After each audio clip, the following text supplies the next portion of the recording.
John Coles heads there on an operation to find Clark's illegal gains. Jamaica, where it is in the world, is a fantastic stopping-off point for people who are bringing cocaine from South America.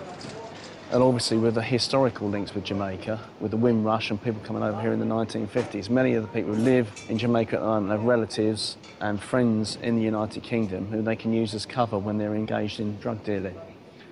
There's this thing about getting rich quick, because I'm not going to live for very long.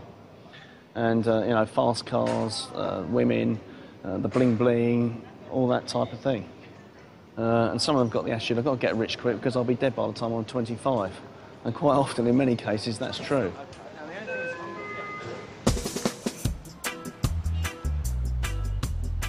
Clark spent most of his time in Kingston, where he was known as Father Foul.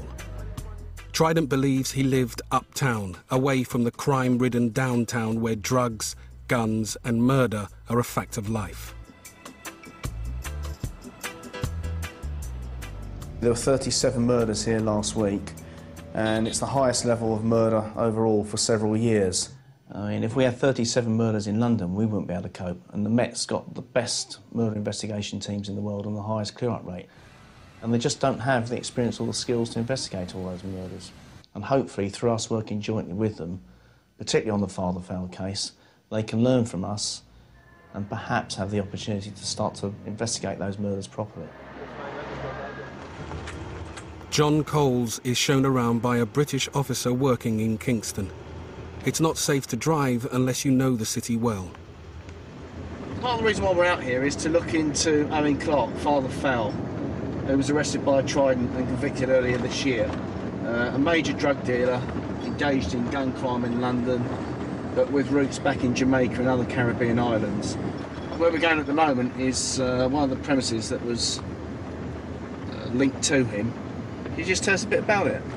Yes, up here on the left-hand side is La Rousse. This is the focal point for a British link-up that met every year, where obviously those involved in crime across the different parts of the UK used to come out and laud themselves.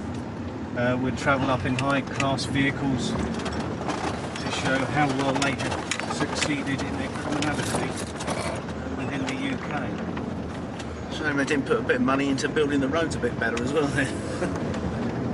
Oh, bloody hell, that pothole. Go on.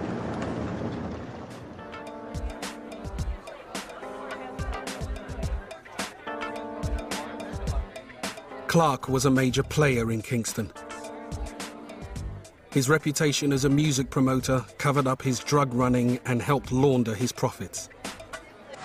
His famous British link-up parties drew thousands from Jamaica and the UK.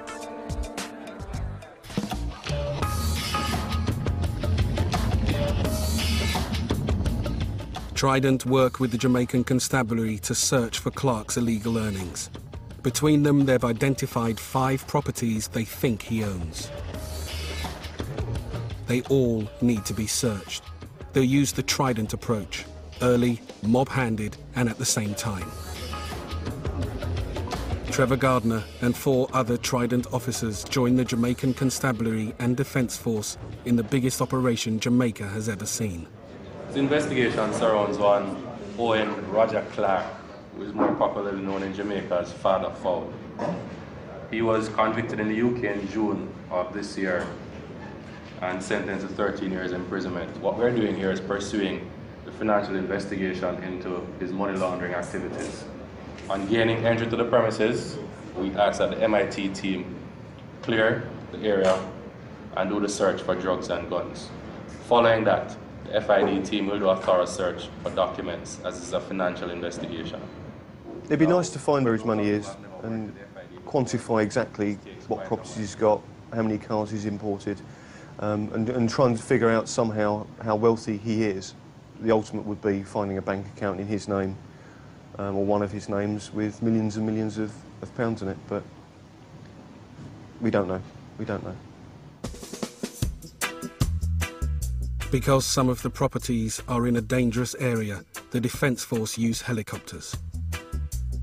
The concerns are that there could be hostilities. We'll see what happens. I mean, it could go horribly wrong, but then again, everything could pan out and we have a massive result.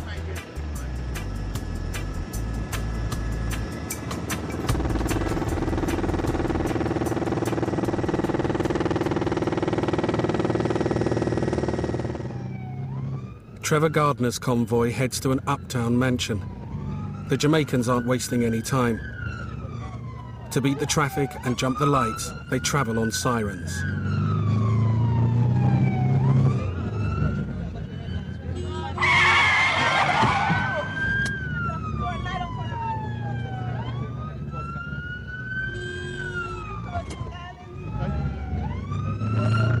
Interesting.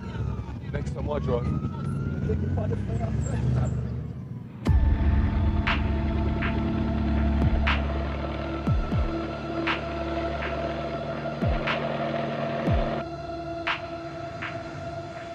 This convoy heads through the no-go downtown area of Kingston 11.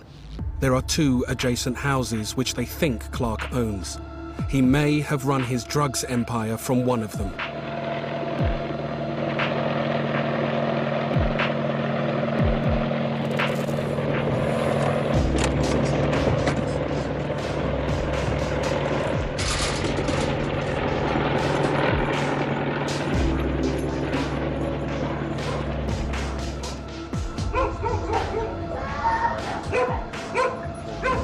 One of the houses is quickly surrounded.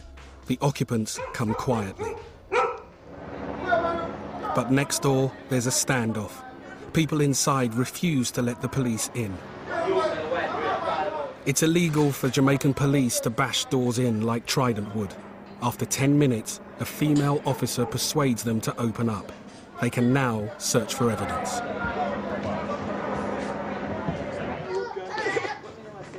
So far, the only aggression encountered in this hostile area is from a goat.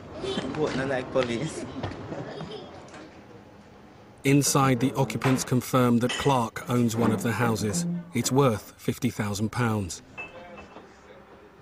They also find £5,500 in cash, and paperwork proves more money has been sent here from the UK.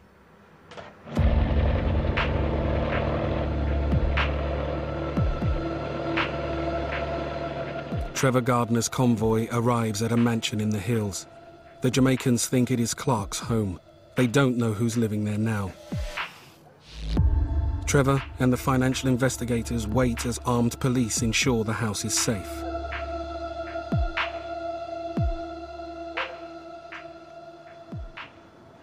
They got in quite quickly. No gunfire, so I'm happy. With the house secure, the search gets underway. So far, no paperwork links Clark to this property.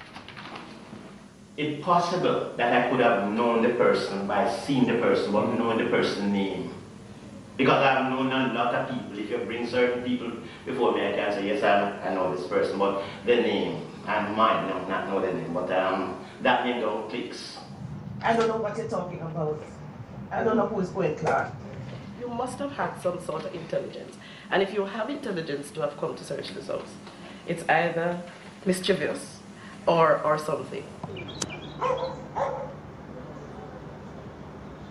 She says that she knows nothing about it. But there are a couple of things that will make a bit of sense. So, you know, just some addresses and names and things don't aren't fitting.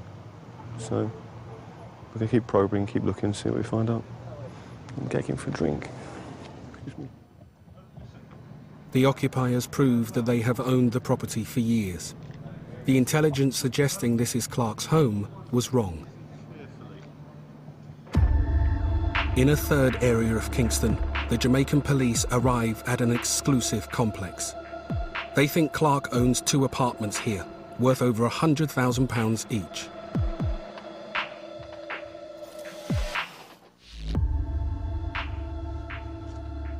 There's no one in. But police find financial paperwork about Clark's music events, which they think he used to launder profits. There's also $3,000 and £800.